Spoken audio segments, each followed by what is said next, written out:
Hey guys, episode 103, we're talking about how even superstars get booed. How do they deal with it? Let's go talk about it. Come on.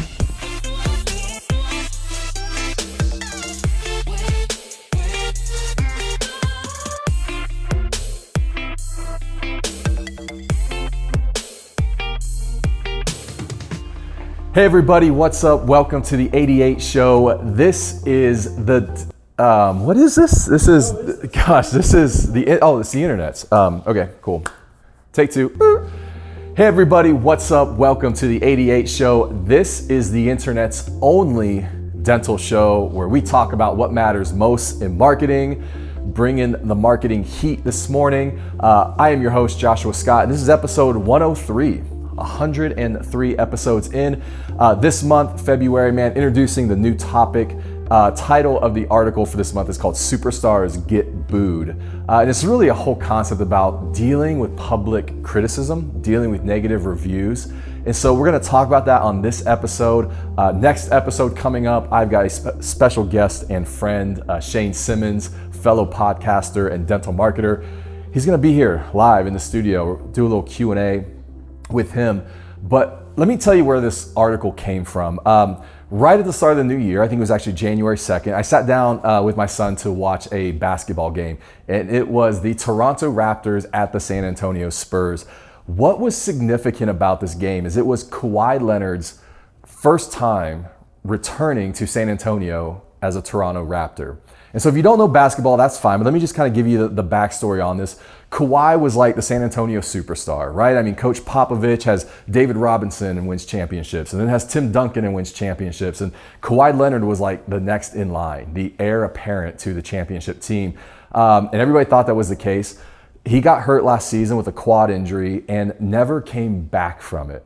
And the more the season went on, the more he began to express his unhappiness on the team, his desire to be traded. And so in the offseason, the Spurs traded him. And everybody in the city was a shock because this was like the next golden child coming up. And so they traded him to the Toronto Raptors, comes back to San Antonio for the first time. 6'7" forward from San Diego State, number 2, Kawhi Leonard. 6'9" forward from New Mexico State, number 43, Pascal Siakam. And it was funny because the commentators before the game, they knew he was going to get booed. I knew he was going to get booed. You know, we've been through that with LeBron James in Cleveland before, so that's how things go. But so, Kawhi comes on the court during warmups, gets booed. Gets announced in the starting lineup, gets booed. Comes out on the floor, touches the ball for the first time, gets booed. Comes up to a free throw line, shoots some free throws, gets booed. At 4 minutes left in the game, when they finally pulled him out, every time he's touching the ball, he's still getting booed, like the entire game. And I don't know that I've ever seen an athlete get booed that long. And at even one point, the crowd is chanting traitor, like just over and over again, like multiple times throughout the game. It's just like this traitor, traitor. And so the commentators were even laughing about it at halftime and kind of going like, wow, yeah, this was more than what we thought. And so this is a story about an athlete and a sports team, but I think it's also a story about me. It's a story about you. It's a story about our life's work and how we deal with public criticism and negative reviews. And so I want to take a moment. Let's go through kind of 4 observations about dealing with criticism publicly. All right, guys, so look, observation number 1 is super simple. Everybody gets booed. Everybody gets booed. I mean, it's just a fact of life. Even Harry Potter and the Sorcerer's Stone, go on Amazon and look that up. 420 one-star reviews. 420 scathing one-star reviews. It's probably the best-selling book of our entire generation. And I would imagine that if you had 420 negative reviews, I mean, at best you're discouraged, probably in long-term counseling because of it. But the fact is, everybody gets booed. There are always 2 audiences. There are your raving fans and there are your public critics. And that's just a fact. So number 1, everybody gets booed. Number 2, and again, this is gonna seem so obvious, but I think it's a great point to sit on, is that the boos are right.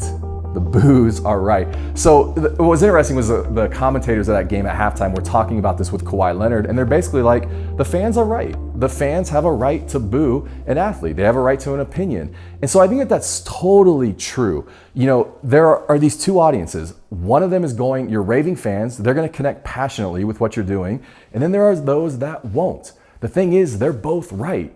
The fans were right to boo. Kawhi Leonard was right to leave and pursue what he thought was best for his career. They're both right. You get a scathing review online, you're building a great practice. They're both right. So number one, everybody gets booed. Number two, the boos are right. Number three, the boos are meaningless. Okay, so follow this progression with me. Everybody gets booed. The boos are right. The boos are also meaningless. And so here's what I mean by that. Look, you know, the fans have a right to boo. They did. But for Kawhi to take that and make a decision about his career based on the fans' criticism or based on the fear of the fans' criticism, then maybe he's compromising core values about his life and his career and the vision and journey that he feels like he needs to be on.